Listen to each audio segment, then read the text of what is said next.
Students of 12th standard, now I jump on the next chapter electrochemistry.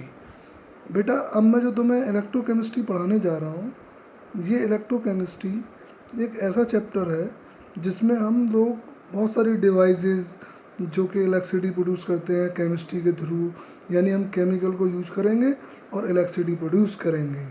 इस तरह की सारी जो डिटेल है वो इस चैप्टर में हमें ऑब्टेन होगी। सेकेंडली बेटा इस चैप्टर में जो ओवरव्यू है वो मैं आपको वन बाय वन सीक्वेंस में बताता हूँ कि जो इलेक्ट्रोकेमिस्ट्री है उसका पर्टिकुलर एक डिफाइन है, उसके बाद उसमें ओम्स लॉ है, रेसिस्टेंस है, कोलराश लॉ है, रेसिस्टिविटी है, कंडक्टिविटी है, इसमें है ना मोलर कंडक्टेंस है।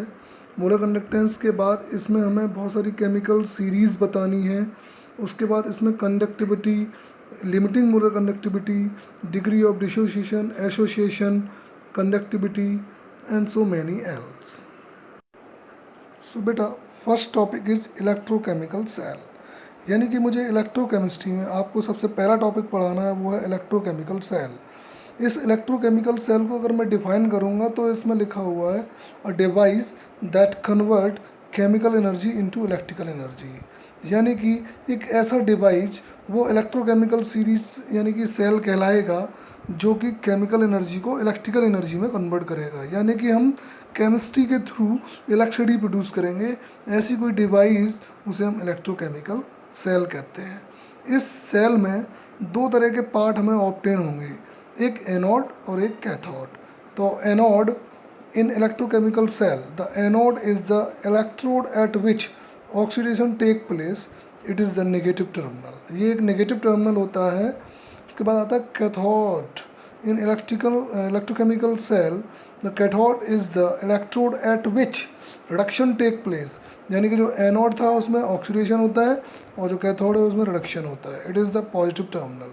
यानी इलेक्ट्रोकेमिकल सेल के अंदर मैंने आपको बताया कि ऐसा डिवाइस जो केमिकल एनर्जी से इलेक्ट्रिकल एनर्जी में कन्वर्ट होता है, और इसके अंदर दो पार्ट हैं एनोड और कैथोड। एनोड जो होगा वो ऑक्सीडेशन टेक प्लेस करेगा और नेगेटिव टर्मिनल होगा। कैथोड जो होगा वो पर्टिकुलरली रिडक्शन टेक प्लेस करेगा और पॉजिटिव टर्मिनल होगा। इसके बाद जब हम इस कैथोड और एनोड को अगर समझ लेते हैं तो हमें इसका अगला पॉइंट है कि इन दोनों का जो डिफरेंस है, यानी इनके जो इलेक्ट्रोकेमिकल सेल के अंदर जो सेल पोटेंशियल है अगर उसका डिफरेंस करेंगे तो हम इलेक्ट्रोमोटिव फोर्स के नाम से जानते हैं। और इलेक्ट्रोमोटिव फोर्स निकालने के लिए हमें एक फार्मूला यूज करना होगा, वो फार्मूला है E cell is equal to E cathode minus E anode, यानी कि कैथोड वाले प्रोडक्शन में और एनोड वाले प्रोडक्शन में रिडक्शन माइनस ऑक्सीडेशन यानी राइट माइनस लेफ्ट भी कर सकते हैं। बेटा नेक्स्ट पॉइंट ये है कि जो अपना ईएमएफ था उस ईएमएफ को हमें शॉर्ट ब्रिज से डिटेल करना पड़ेगा। 11th स्टैंडर्ड में रिडॉक्स रिएक्शन जो चैप्टर था उसमें मैंने जो सॉल्ट ब्रिज को बाकायदा डिटेल में बताया था 11th स्टैंडर्ड से। ये टॉपिक यहाँ पर ऑब्टेन हुआ है। इसके बाद बेटा इसमें जो टॉपिक आता है वो आता है रेसिस्टेंस। रेसिस्टेंस जो कि करंट को रेसिस्ट करता है और उसकी यूनिट ओम होती है। रेसिस्टेंस आर से डिनोट करेंगे उसको। तो रेसिस्टेंस हमारे कंडक्टेंस को बिल्कुल इन्वर्सली रिप्रेजेंट करता है। तो conductance inversely proportional to resistance. Conductance जो होगा वो पर्टिकुलरली जी से डिनोट किया जाएगा और ये पर ओम इसकी यूनिट होती है। तो हमारा कंडक्टेंस और रेसिस्टेंस दोनों के बाद आता है टॉपिक कंडक्टिविटी। कंडक्टिविटी हम कप्पा से डिनोट करेंगे। कप्पा यानी मीन्स एक कप्पा को के की तरह डिनोट किया गया, लेकिन इसका थोड़ा सिंबलाइज आप चेक कर लीजिए। तो कंडक्टेंस अभी मैंने आपको बताया था, conductance of 1 centimetre cube of a conductor its units are ohm per centimetre और सीमन पर सेंटीमीटर और सीमन पर मीटर। अभी मैंने आपको बताया था conductance. Conductance particularly inversely proportional of resistance. Resistance जो कि करंट को रेसिस्ट करके रखता है। अगर मैं करंट के रेसिस्ट की बात करूं तो मैं एक छोटा सा एग्जांपल लेता हूं, ये फिजिक्स का टॉपिक है। जैसे कि मैंने अभी स्विच ऑन किया तो कोई भी फैन ऑन हो जाएगा। सडनली मुझे उस कमरे से अगर बाहर जाना है तो मैं उस स्विच को ऑफ़ करूँगा। ऑफ़ करने के बाद क्या होगा कि वो जो स्विच है वो पर्टिकुलरली उस फैन को ऑफ कर देगा, लेकिन वो पर्टिकुलर ऑफ नहीं हुआ है। जितनी देर तक हम उसमें से बाहर रहे हैं, सडनली हम जैसे ही उस रूम के अंदर फिर दोबारा एंटर करेंगे, हम उस स्विच को जैसे ही ऑन करेंगे, तब तक जो करंट इतनी देर तक रेसिस्ट रहा है वो पर्टिकुलरली उस रेसिस्टेंस की वजह से रहा है। उस वायर के अंदर इतना पावर था कि वो उस करंट के स्विच पावर तक उसे ज्वाइन करे रहा और वो रुका रहा। जैसे हमने उसे ऑन किया, तुरंत विद इन अ सेकेंड वो अप्लायंस ऑन हो गया। तो कंडक्टेंस पर्टिकुलरली रेसिस्टेंस का उल्टा होता है। कंडक्टेंस मतलब यानी कि कंडक्ट, जो कंडक्ट करेगा किसी भी इलेक्ट्रॉन को अपने अंदर, तो उसके फॉर्म में एक कंडक्टिविटी है जिसे हम कप्पा डिनोट करते हैं।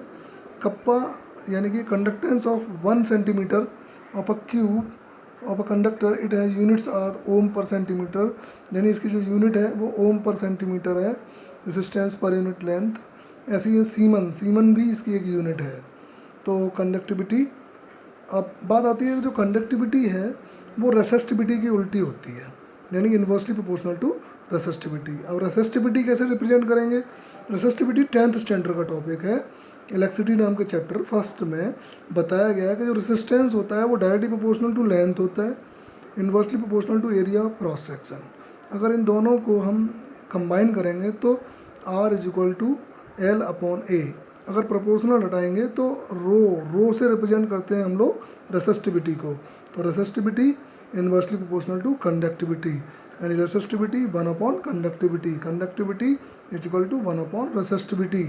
तो कंडक्टिविटी और रेसिस्टिविटी एक दूसरे के रेसिप्रोकल होते हैं।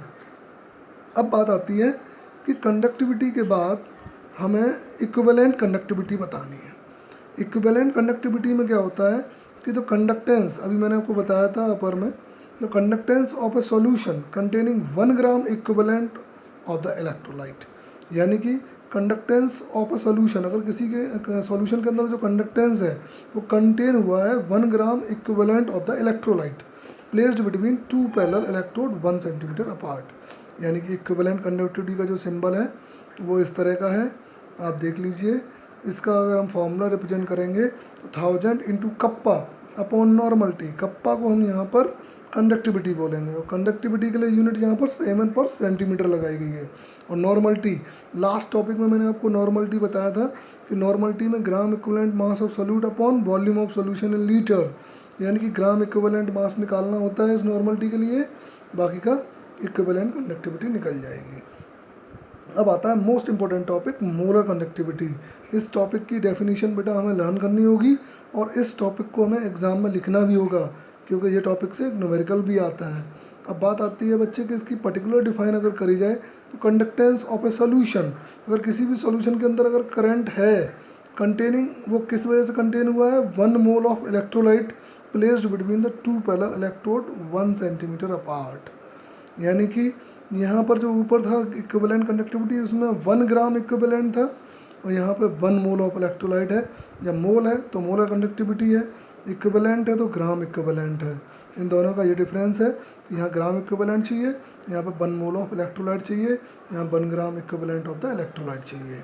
तो ये प्लेट्स दोनों पैरेलल होंगे इन द 1 सेंटीमीटर अपार्ट, और ये भी पैरेलल होगा इन द 1 सेंटीमीटर अपार्ट। यहाँ पर मोलर जो इक्विवेलेंट कंडक्टिविटी है वो इक्विवेलेंट EQ, और यहाँ पर मोलर कंडक्टिविटी में मोलर, यानी कप्पा इंटू 1000 अपॉन मोलैरिटी और कप्पा अपॉन 1000 इंटू मोलैरिटी, यानी कि हम लोग इसे सीमन पर मीटर में, इसे सीमन पर सेंटीमीटर में रिप्रेजेंट कर सकते हैं। अब बात आती है कि कंडक्टिविटी को पर्टिकुलरली सेल कांस्टेंट और रेसिस्टेंस में रिप्रेजेंट करो। तो कंडक्टिविटी में सेल कांस्टेंट जिसे हम G से डिनोट करेंगे, और G मैंने कंडक्टेंस बताया था। तो कंडक्टेंस जो कि पर्टिकुलरली मैंने ये बताया था कि वो एक रेसिस्टेंस का रेसिप्रोकल होता है, तो G equal to 1 upon R। लेकिन यहाँ पर जो सेल कांस्टेंट है वो L अपॉन A करके हो जाएगा, यानी कि आपको कंडक्टिविटी निकालने के लिए सेल कांस्टेंट अपॉन रेसिस्टेंस यानी G अपॉन R से आप कंडक्टिविटी को निकाल सकते हैं। Cell constant G into conductance, यानी कंडक्टिविटी निकालने के लिए सेल कांस्टेंट अपॉन रेजिस्टेंस, और उसी कंडक्टिविटी निकालने के लिए सेल कांस्टेंट इंटू कंडक्टेंस भी यूज कर सकते हैं। तो बेटा हमें आज इस second number chapter of 12th class में बताना था आपको electrochemical cell, anode, cathode, EMF of the cell. उसके बाद हमें बताना था resistance, conductance, conductivity, resistivity, equivalent conductivity, molar conductivity, cell constants और उसके बाद रेसिस्टेंस, मैनी एल्स। ओके।